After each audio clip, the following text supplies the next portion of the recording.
According to the World Health Organization, over 800,000 people die from suicide annually. This just means that for every 40 seconds, someone somewhere is dying from suicide. My father died at the age of 46, and my mom was pregnant with the 9th child, and she was just 37. So of course, they had to distribute us to family members.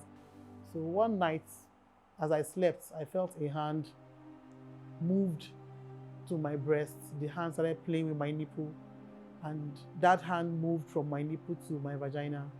And that was how the abuse started. The first day it happened, I was in shock because my parents were Christians and sex was never mentioned in our house. Everywhere was dark, so I didn't know who was doing that to me. Now, every night, somebody comes, raises up my dress, ravages my body, and I don't know who this person is. And it continued like that for some time until one day, someone said to me, "If you ever tell anybody what is going on in this house, I will kill you." It was that day I was able to put a face to that monster. And sadly, it turned out to be my uncle, my favorite uncle. So I just couldn't wrap my head around it. Somebody I call father is the one who defiled me. Now, in the Christian faith, incest is a sin. So the fact that I knew that that thing was a sin, the guilt almost killed me.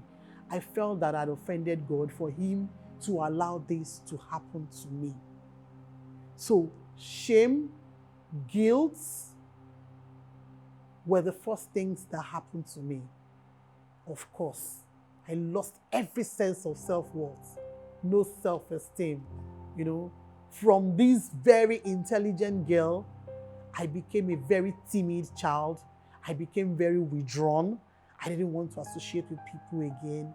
I never knew that I could confide in a trusted adult. We have more, like I say, we have more information now. 20 years ago, nobody was talking about sexual abuse and how you should run to an adult, how you should scream, how you should talk until somebody believes you. We didn't have this kind of information that time, So he told me that if I say a word to anybody that he was going to kill me.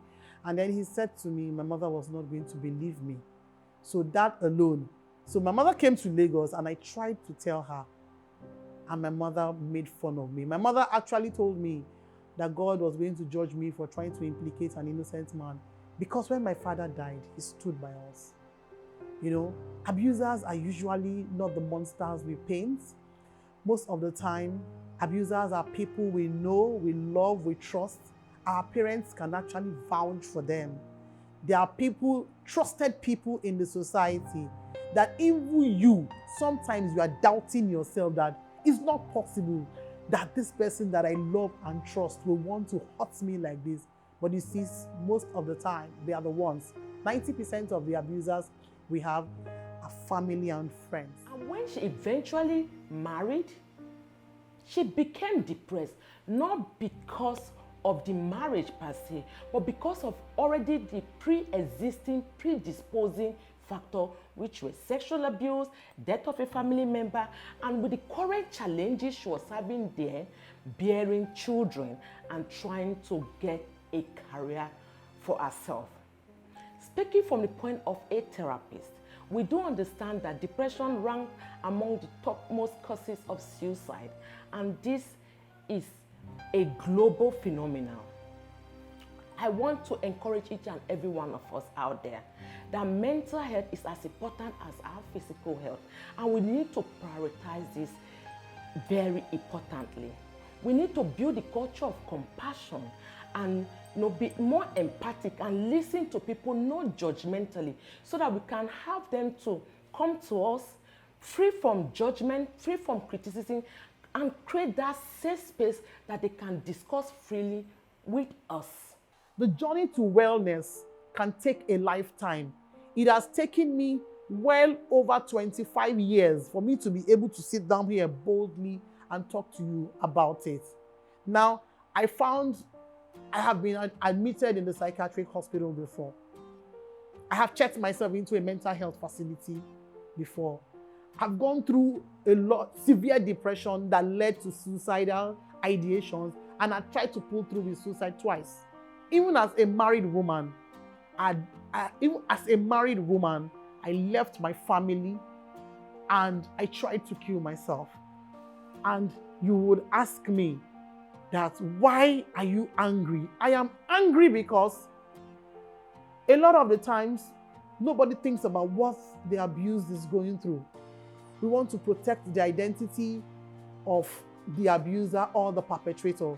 And that is the reason, sadly, that we will still have more cases. Health, they say, is wealth, but we do understand that there's no health without mental health. Let's understand this very importantly, that when we have a society that is not only physically healthy but also mentally healthy, we'll begin to start seeing healthier, wealthier, and of course, happier populace in that society. One of the things sexual abuse does when you haven't healed is, as a mother, because you are still battling your own inner demons, you're not emotionally present for your children. I was not emotionally present for my children when they were just growing up. So one of the reasons why you need to get help and heal fast is because you're not the only one that will suffer it. The whole family will suffer it. Your children should have access to you. But as a mother, if you are not healed, how can you bring up well-rounded children? A person who is sick cannot take care of another person. So that is why we need more survivors to get help, to get healing, so that we can bring up whole-rounded children. Support, love is the most important thing a survivor of sexual abuse needs, because you're already condemning yourself. There's already this self-condemnation. So if your loved ones add to it, it breaks you terribly. It breaks you terribly. But if you can get that love and that support, it helps you to pick yourself again. And it helps you to tell yourself that, yes, I can pull through this. Depression is real, but help is available and depression is treatable. Suicide, likewise, is preventable. With encouragement in our society and reducing the stigma and discrimination attached to mental health, we would see people talking freely about their mental health and encouraging them to seek help from the right places, the right people, and of course, the right time. And that time is now.